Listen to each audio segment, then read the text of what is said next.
السلام عليكم ورحمة الله وبركاته. أصحابتك سودو هذا channel كيك شوفي شيال aad baan idin salaamayaa.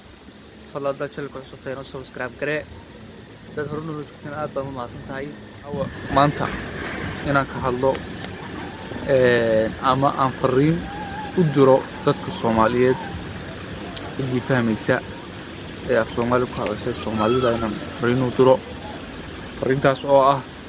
bariyahan booliskooda u yahay xanuunka loo yaqaano coronavirus oo ah musiibo caalami ah oo caalamka dhan saameyn ku yeelatay ayaan doonayaa inaan ka hadlo isagoo xanuunku inuu sii faafaya warbixinii u dambeeyay la soo saarayo aad bay uga digayaan faafitaanka xanuunka oo ah safmareen ah caalamka dhan iskaga guda gudbay dadka Soomaalida waxaan u soo jeedinayaa tallaabooyin in la qabto oo laga hortagi karo xanuunka ilaahay baa ayay mootay badbaadada marka laakiin tallaabooyin caafimaad oo laga hortagi karo inta ka maqlay ayaan doonayaa inaan 2 iyo 3 iyo 4 baan ka taabto dalkeena Soomaaliya ama Soomaalida waxaa la sheegayaa inuu xanuunku uu bariga Afrika inuu gaadhay sida la sheegay Itoobiya iyo Kenya marka waxaan doonayaa inaan bal Soomaalidana fariimo idhaahdo kuwii wadankii waliba kuwa qurbahaba kuwa wadankii iyagu xanuunkii maradu jiriyay Itoobiya gaadhay waa baalku isku dheeraynaya oo Yurub dadka iska wada gudbay iyo caalamka dhan Afrikana waxay isku jirto waxaan soo jeedinayaa inay caafimaad ku dadaalaan iyo nadaafadda oo ah shay muhiim ah oo ah in la ilaaliyo maalintiiba intaasoo jeer gacmaha la maydho la nadiifiyo salaanta oo ma garanaysaa sidii hore aan laga dhigin oo aan salaantana la kantaroolo isu dhawaanshaha dadka iyo la kulanka dadkana la yareeyo ayaan soo jeedinayaa dadka Soomaaliyeed qurba iyo dalkiiba dal iyo dibadba in ay salaanta yareeyaan isdhexgalka yareeyaan meelaha dadku isugu yimaadaan ay ka fogaadaan hadday xagga nadaafadda tahay in ay gacmaha maydhaan oo ay maalintiiba dhowr jeer gacmaha nadiifiyaan matalan baa qof ku yimaado ama aad hindistid aadan gacmahaaga ku hindisiin waayo waxaa laga yaabaa gacmahaaga markaad ku hindistid inaad wejigaaga ama indhahaaga ama sankaaga taabato doodana halkaa feerayska kaa raaco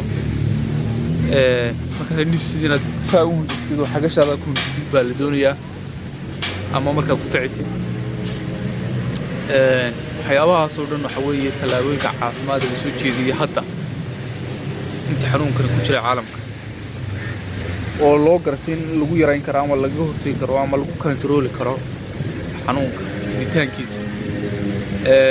marka ilaahay inaga hayo inaga iyo dadkii intii muslimiin ah ee ilaahay ku xidhanba in ilaahay ka hayaba ayaan u baryaynaa waxa weeye waa musiibo caalami ah dadkuna inay ilaahay isku xidhaan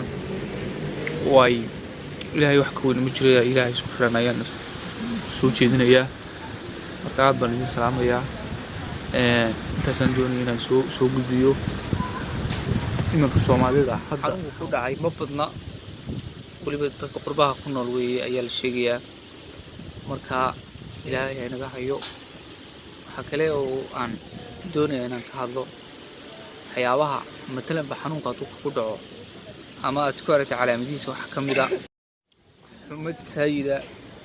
ama qandho sida u taqaanidba waxa kale oo ka mid ah qufac khatara oo aan ahayn qufacii sida hargabka oo aan ahayn laakiin ka daran waxa kale oo ka mid ah naqaska oo ku qabta oo ku yaraada waxa kale oo ka mid ah inaad isku aragtid hindhiso sida hargabka oo kale oo ka daran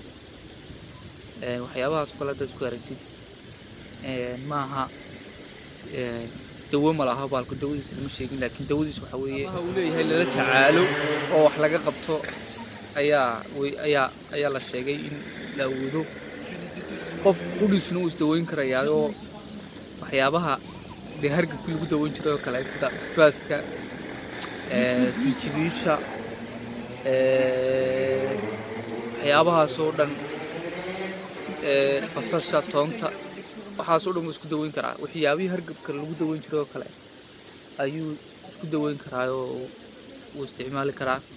waxaa kale uu isku daweyn karaa isticmaali karaa muhiimka ah ee inagu ilaahay ina siiyey waxa weeye diintiina iyo qur'aankiina oo qofku ismariyo isku tufo salaada uu badsado